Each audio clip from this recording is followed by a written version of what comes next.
My name is Mary. I'm a woman of Christmas. I don't know where to start.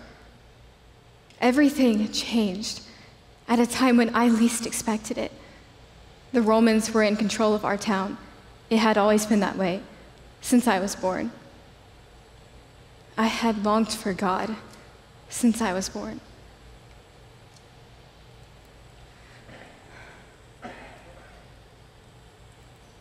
I had always longed for him. Abba had just died. And all my older sisters were married, so Ima didn't waste time to call on the husband he had chosen for me. I loved Joseph. I'd always loved Joseph. The idea of leaving Ima made me restless.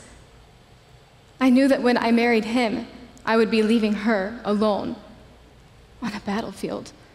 No husband, no older brother of mine to protect her.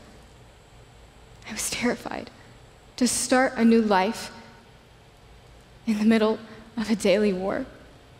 Who would want to bring children into this? Ima used to make me hide in our upstairs room when the Romans passed by our door. I hated hiding.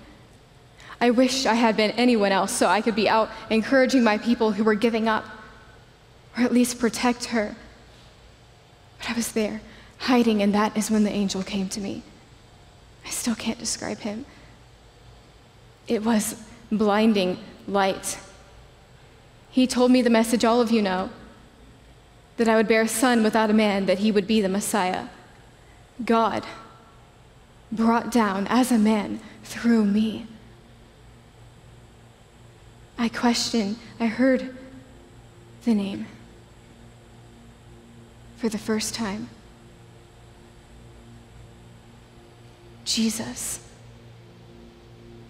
I questioned him once, and I've questioned many times since then, but I've never doubted that God would do exactly what he said he would do. Something changed, and my restless heart was gone. Ima found me on the floor, speechless. She didn't believe me until visible signs of pregnancy began. She still didn't understand. She didn't understand until she was sitting in the corner of our kitchen as I told Joseph what the angel had told me. And I was a child.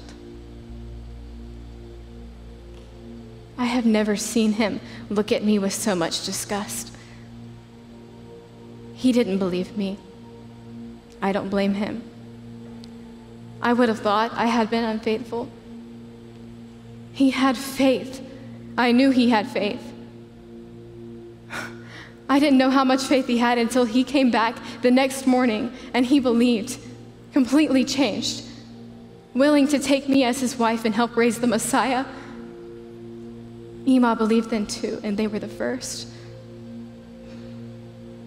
The evil one was upon me every day. From the moment I woke up, no one came to help me prepare for the baby. No one stopped to talk anymore.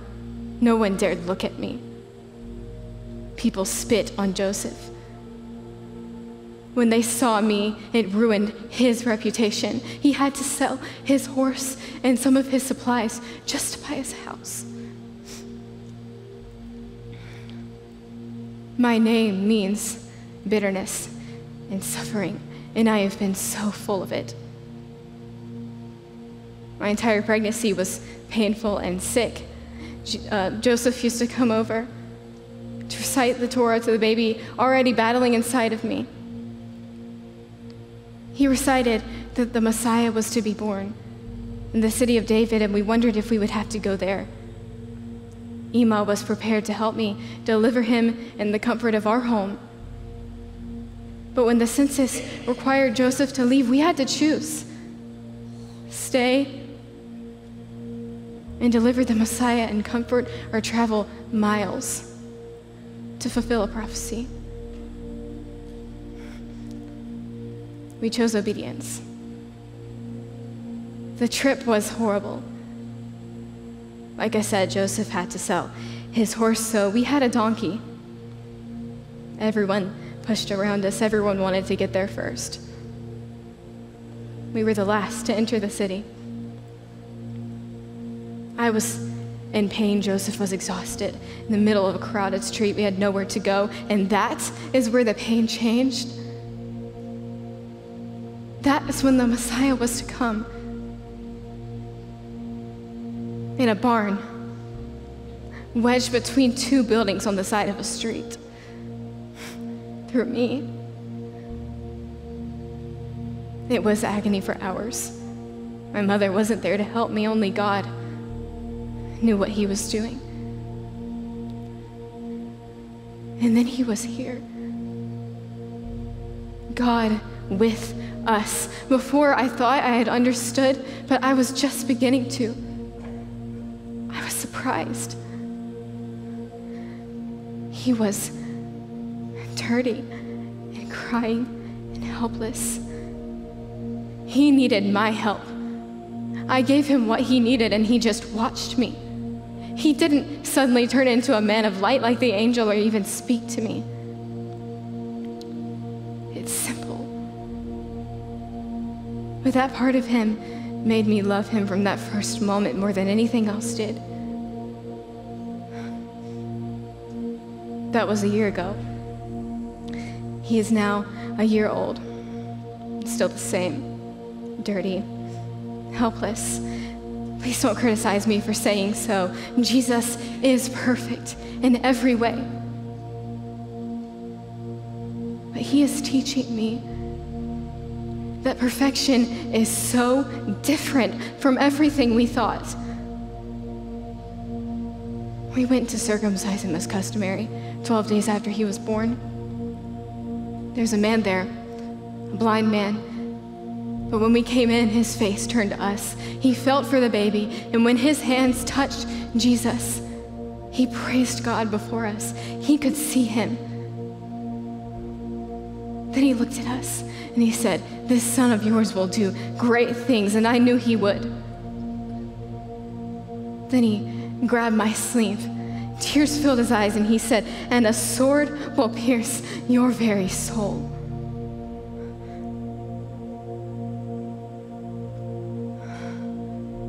Sometimes I look at Jesus and wonder what that means.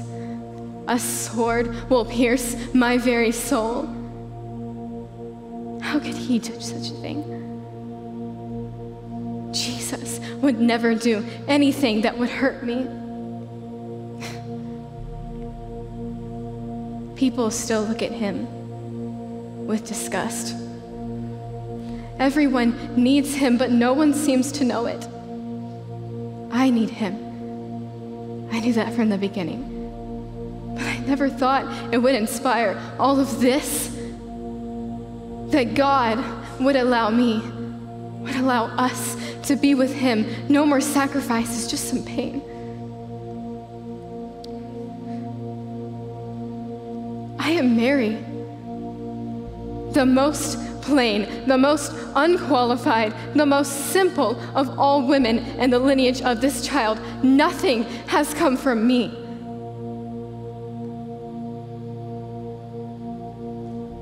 But God still used me. He has brought down the proud and haughty ones and exalted the humble.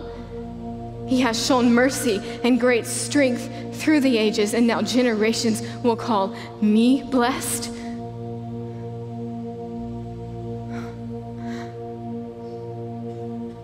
And a sword will pierce my very soul.